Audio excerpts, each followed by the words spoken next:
أعوذ بالله من الشيطان الرجيم. بسم الله الرحمن الرحيم.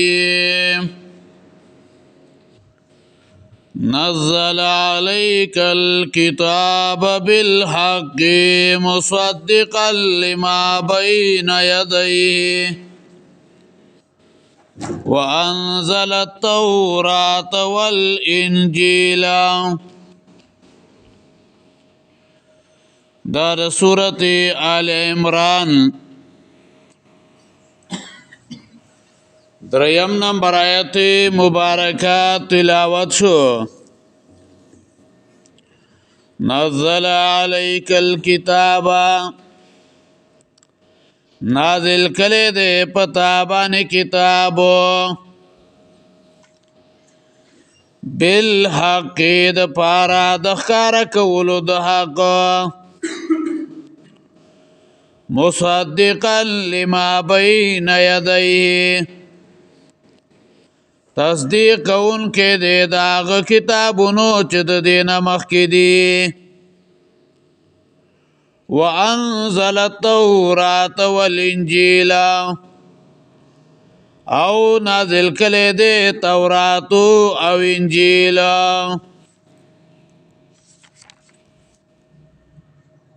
مصدقا لما بین یدیه نزل علیک الكتاب بالحق.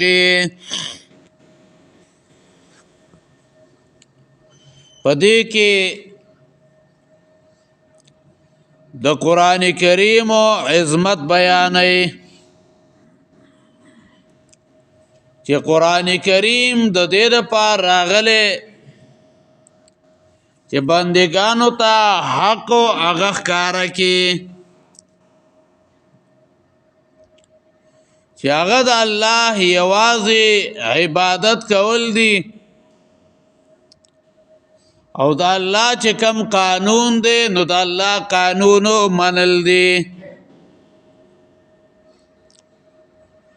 دا قرآن کریم او رښتینی کتاب دی، حق کتاب دی.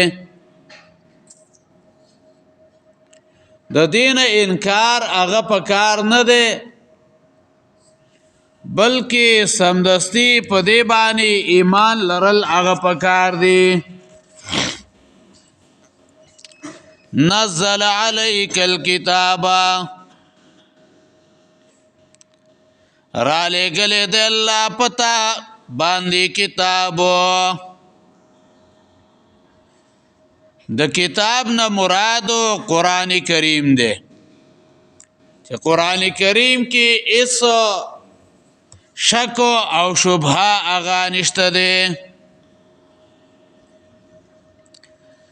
او دا قرآن کریم د مخکنو کتابونو تصدیق کوي.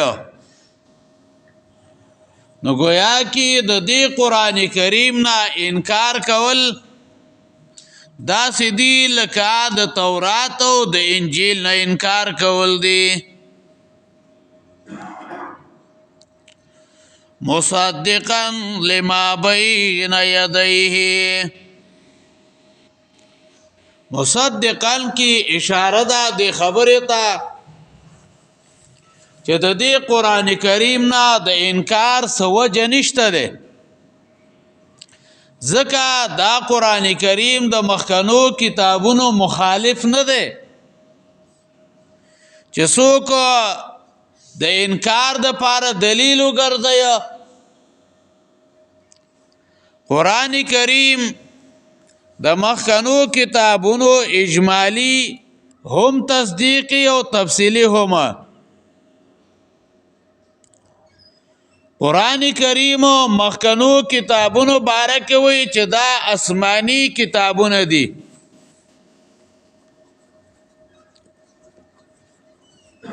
د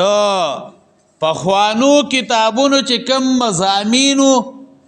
نو هغه مضامینو دی قرآن کریم کم دی. دریم دا هغه کتابونو کې ویلی وو چې وروستو با کتاب برازي نو قرآن کریم راغی نو د هغه کتابونو د بشارت او مصداق وګرځېدو نو دا مصدقا شو نو د قرآن کریم نه انکار کول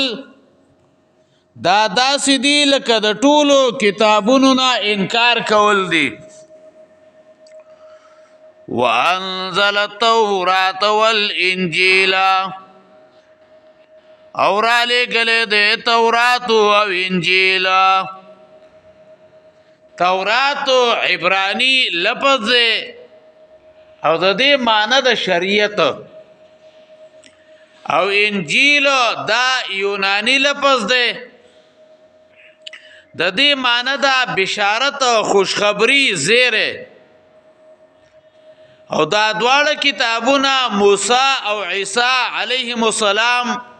د قومونو د هدایت د پاره نازل شویو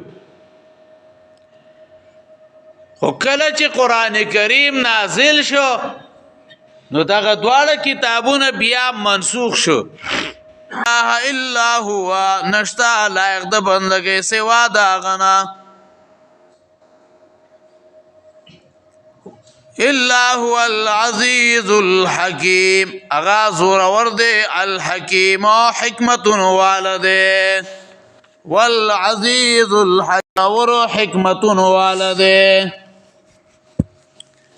نزل علیک الکتاب نازل کله ده پتابان کتاب بالحق د پاره د ښکارا کولو د حق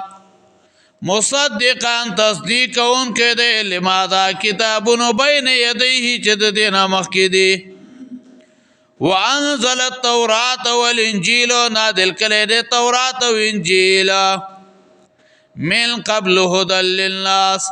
مخکې د قرآن نه هدایتو د پاره د خلکو وانزل الفرقان او نازل کړي د جدائی د حق او د باطل یعنی نور کتابونه ان الذين كفروا بآيات الله یقینا کسان چې کفر کړي آیاتونو د الله لهم عذاب شدید دوی لره عذاب سخت دی والله عزیز الله غالب و ذو انتقام و بدلا غسن کے دے ان اللہ لا يخفى عليه شيء في الارض یقینا اللہ نہ پٹی گی پاغبانے شے فی الارض پدمک کی ولا فی السماء یعنی پاسمان کی هو الذي اللہ غزاد دے یصورکم فی الارحام شکلنا درکوی تاسو تا پر رحمونو دمیاندو کی کئی پیشاو سنگے چی غواړي لا الہ الا هو نشتا لائق د بندگی سوا دا غنا العزیز زورور دے الحکیم و حکمت والدے اللہم قوینا کروبات واجرنا من خزی دنیا و عذاب الاخرہ اقبال خان بیمار دے دعا ورتو کے اپریشن دے اللہ تے کامیاب کے صحت واللہ ورکی بیماری اللہ پر صحت بانے بدل کے کم اجر و ثواب چې الله به بارې باندې بلاوي کې الله ته قادر غور صحت باندې ورکړي نور چې څومره مسلمانان بیماران دي الله ټول صحت کامل ورکړي